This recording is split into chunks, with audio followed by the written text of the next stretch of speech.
Using manipulatives in mathematics, a research-based approach for all learners.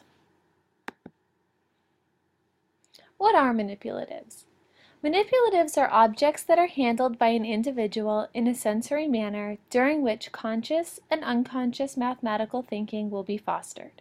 They help make abstract ideas concrete. They allow students to explore using a developmentally appropriate hands-on approach, and they can be anything from pattern blocks to base 10 blocks to paper that can be folded and cut. The lessons teachers teach using manipulatives benefit all students in the class, those with and without disabilities. The use of manipulatives meets students with disabilities needs many times without having to give any additional modifications. Which of these students looks more engaged while learning the concept of multiplication? This boy is using manipulatives to multiply. He has taken Unifix cubes and arranged them into 6 groups of 6 to figure out the solution to 6 times 6. This boy is writing the traditional algorithm on the chalkboard. He doesn't seem very engaged, does he? I think we can all agree that students enjoy working with hands-on materials. They get excited to learn and are more enthusiastic about participating in the lesson. This is not to say that students should never complete the standard algorithm. However, they should be using manipulatives while learning a new concept before the algorithm comes into play. You will see an example of this later in this presentation. Here are some examples of math manipulatives that can be used in your classrooms. Attribute blocks are used to teach shapes, colors, sizes, and many other concepts. They can be used to teach children how to sort by different attributes and for creating patterns as well. Base 10 blocks are used to teach children the concept of place value. Children can use these on a place value mat to make numbers as well as add and subtract. Children learn to trade ones for tens and tens for ones in a hands-on way. Unifix cubes can again be used for teaching colors as well as patterning and sorting. They can also be used for counting and teaching the concept of more than and less than. They also help with the concept of number by helping children visualize the number as well as be able to compose and decompose numbers. Geometric shapes are used to teach the attributes of solid shapes as well as building, patterning, and sorting.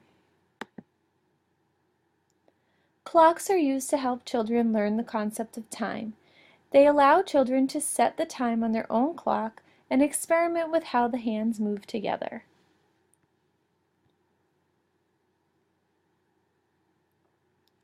Coins are used for teaching the concept of money. Students are more able to grasp this sometimes difficult concept if able to touch, feel, and count real money. They are also able to identify real coins more easily if given the opportunity to use them. Counters are used to assist children in counting as well as for gameplay.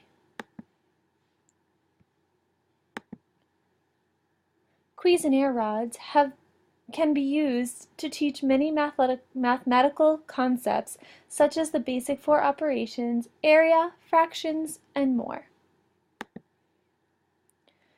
Geoboards are used to explore basic concepts in geometry. Students can learn perimeter, area, and the attributes of different shapes.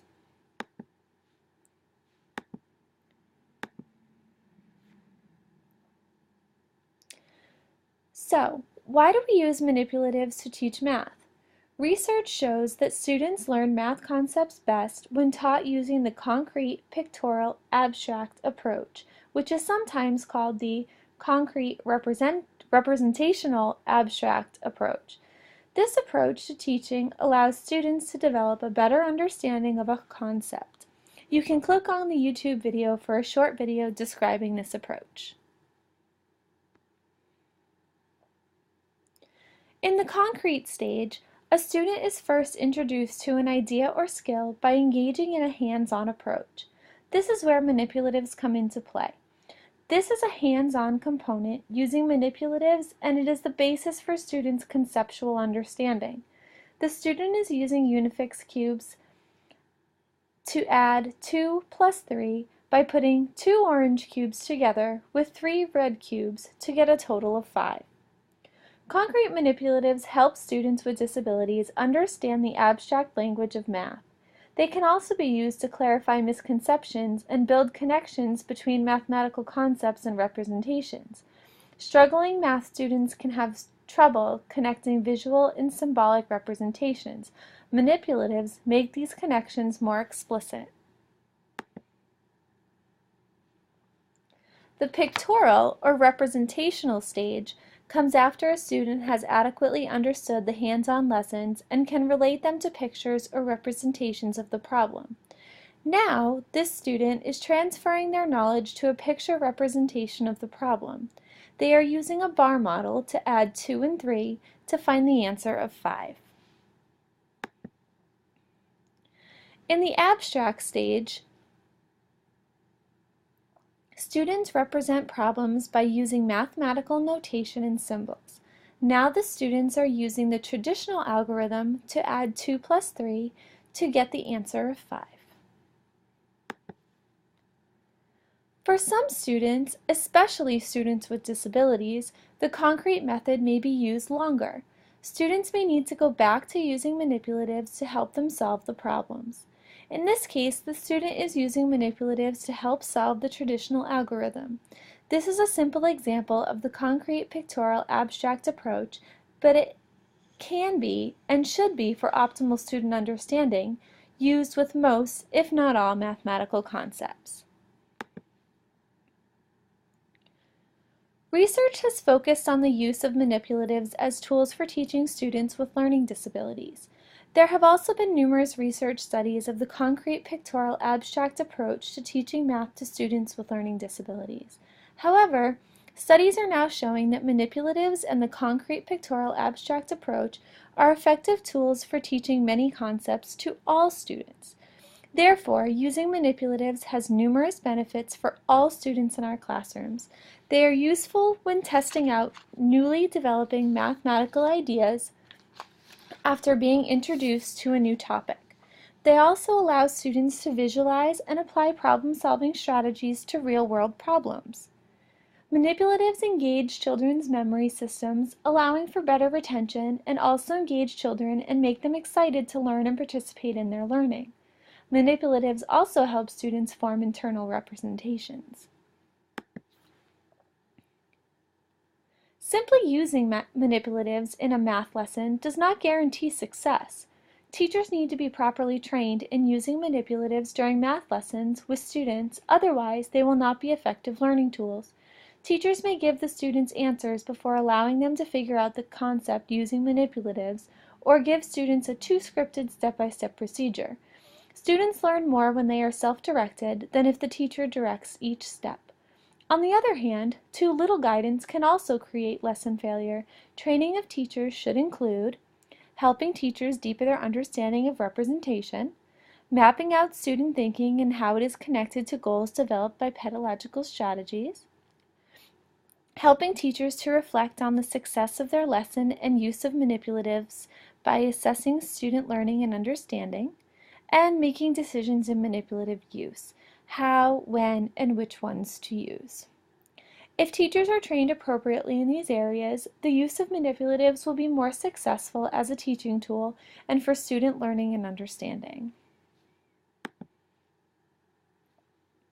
One of the most difficult parts of manipulative use is the organization of materials. If teachers do not have access to materials easily, they will be less likely to use them. Some teachers have manipulative kits for each student, some organize each manipulative into its own containers, and some schools have teachers share manipulatives by grade level. You have to find a system that works for you so you can access the materials and teach your students to have access to those materials as well. Like with any other routine in your classroom, it is important to set up expectations and rules for using manipulatives. You can click on this YouTube video if you'd like for some tips to establishing guidelines in your classroom for manipulative use.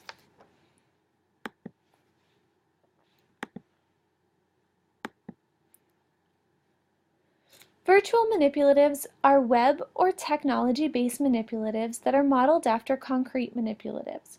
Like with concrete manipulatives, all students benefit from using virtual manipulatives. Virtual manipulatives, however, should not be used in place of concrete manipulatives, but rather as another tool.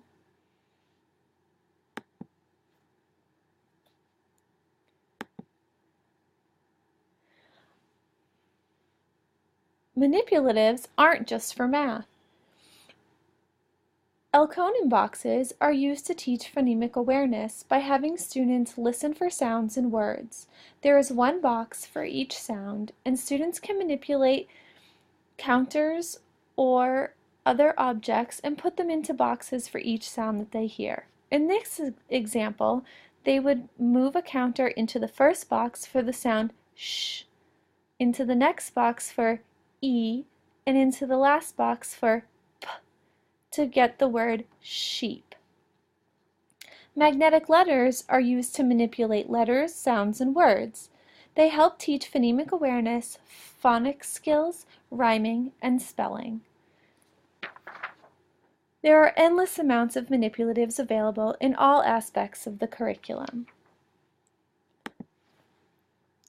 The use of manipulatives, when done correctly, allows for the deeper mathematical knowledge and thinking for all students. Students with disabilities especially benefit from this hands-on approach to math without the use of additional modifications.